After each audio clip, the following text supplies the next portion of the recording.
नमस्कार दर्शकों, आज हम आपके सामने पेश करते हैं अमृतत्व की कहानी। यह कहानी विज्ञान की नवीन खोजों और आध्यात्मिक अनुभव की गहराई में डूबी हुई है। आइए हमारे साथ तथ्य की अद्भुत यात्रा पर चलें, जहां हर क्षण एक नया रहस्य खोलता है और हर मोड़ पर जीवन की अनंत संभावनाएं आपका इंतजार कर रही है। जब भी हम अमरता की बात करते हैं तो यह किसी साइंस फिक्शन फिल्म की कहानी लगती है, लेकिन वैज्ञानिकों का मानना है कि यह जल्द ही हकीकत बन सकती है। International non profit organisation humanity plus के वैज्ञानिक डॉक्टर जोस कॉर्डिरो का दावा है कि कुछ ही सालों में हमें अमरता का रहस्य मिल जाएगा। उनका कहना है कि 2030 तक लोग अपनी उम्र को बढ़ा सकेंगे और 2045 के बाद अमरता की शुरुआत होगी। हालांकि उन्होंने यह स्पष्ट नहीं किया कि यह कैसे संभव होगा, लेकिन संभावना है कि रोबोटिक्स और आर्टिफिशियल इंटेलिजेंस इसमें अहम भूमिका निभाएंगे। डॉक्टर कॉर्डिरो का मानना है कि पहले औसत उम्र बहुत कम थी, लेकिन समय के साथ यह बढ़ती गई। उदाहरण के लिए 1881 में भारत में औसत उम्र मात्र 25.4 साल थी, जो 2019 में बढ़कर 69.7 साल हो गई। इसी आधार पर वैज्ञानिकों का मानना है कि डीएनए की उम्र बढ़ने की प्रक्रिया को उलटकर रिवर्स एजिंग संभव है। डॉक्टर कॉर्डिरो के इस दावे के पीछे हार्वर्ड मेडिकल स्कूल और बोस्टन यूनिवर्सिटी के वैज्ञानिकों द्वारा किया गया एक शोध है। इस प्रयोग में बूढ़े चूहों को दोबारा जवान बना दिया गया। उनकी कमजोर हो चुकी नजर तक ठीक हो गई। यह शोध वैज्ञानिक पत्रिका सेल में प्रकाशित हुआ था, जिसका नाम था loss of epigenetic information as a cause of mammalian ageing.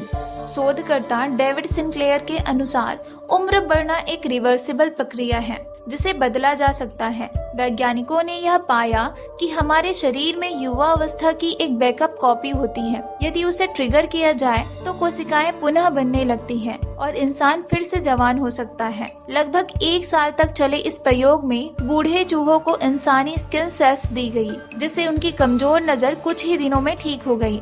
इसके बाद ब्रेन, मसल्स और किडनी सेल्स को भी पहले से अधिक युवा बना दिया गया। अगर यह तकनीक इंसानों पर सफल होती है तो 2045 के बाद इंसान अमर हो सकता है, परंतु शास्त्रों की मान्यता के अनुसार इस मृत्यु लोक में अमर होना संभव नहीं, क्योंकि सृष्टि का नियम है जो जन्म लेता है उसकी मृत्यु भी निश्चित होती है। भागवत गीता में कहा गया है, जातस्य ही ध्रुवो मृत्युः, जो जन्मा है उसकी मृत्यु निश्चित है। इसका अर्थ है कि इस संसार में कोई भी जीव शरीर सहित अमर नहीं हो सकता। वेद और उपनिषद में भी बताया गया है कि शरीर नश्वर है, लेकिन आत्मा अमर और अविनाशी है। नैनम छिन्दन्ति शस्त्राणि नैनम दहति पावकः, गीता अध्याय 2 श्लोक 23 में, यानी आत्मा का नाश नहीं हो सकता, लेकिन शरीर का अंत निश्चित है।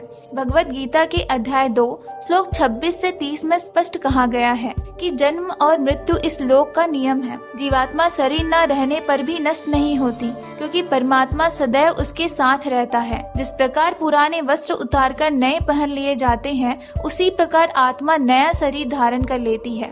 गीता ज्ञान दाता ने कहा है कि जिसका जन्म हुआ है उसकी मृत्यु भी निश्चित है, और जो मृत्यु को प्राप्त होता है उसका पुनर्जन्म भी अवश्य होता है। श्रीमद् देवी भागवत पुराण के 3 स्कंद अध्याय 5 पृष्ठ 123 में प्रमाण है कि तीनों देवता ब्रह्मा, विष्णु, महेश नाशवान हैं और उनका जन्म मृत्यु होता है। देवता से लेकर असुर, स्वर्ग के राजा इंद्र, गंधर्व, सप्त ऋषि, सनक सनंदन कोई भी अमर नहीं है। यहाँ तक कि ब्रह्म काल भी अमर नहीं है। 21 ब्रह्मांडों के स्वामी ब्रह्म काल की आयु यहाँ के सभी जीवों की आयु से कहीं अधिक है, लेकिन फिर भी उसकी मृत्यु निश्चित है। पवित्र सूक्ष्म वेद में लिखा गया है कि ब्रह्म काल की आयु 70,000 बार शिव जी की मृत्यु के बराबर है, यानी 70,000 बार शिव जी का जन्म और मृत्यु हो चुकी होगी, तब जाकर ब्रह्म काल की मृत्यु होगी। इससे स्पष्ट होता है कि शारीरिक अमरत्व संभव नहीं है, लेकिन आध्यात्मिक अमरत्व संभव है। तत्वदर्शी संत के मार्गदर्शन से कोई व्यक्ति आत्मज्ञान प्राप्त कर जन्म मृत्यु के चक्र से मुक्त हो सकता है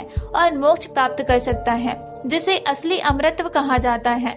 अमरता और पूर्ण शांति केवल सतलोक में संभव है। वहाँ न जन्म है, न मृत्यु, न दुख, न रोग, न बुढ़ापा। वहाँ न कोई बीमारी होती है, न पैसे की चिंता, न कोई झगड़ा। वहाँ केवल परम शांति और सुख का राज्य है। श्रीमद् भगवत गीता में भी अमर लोक यानी सतलोक का उल्लेख किया गया है। सतलोक ही असली अमर लोक है, जहाँ जाने के बाद व्यक्ति जन्म मृत्यु के चक्र में नहीं पड़ता। वहाँ व्यक्ति को अमरता, पूर्ण शांति और मोक्ष की प्राप्ति होती है।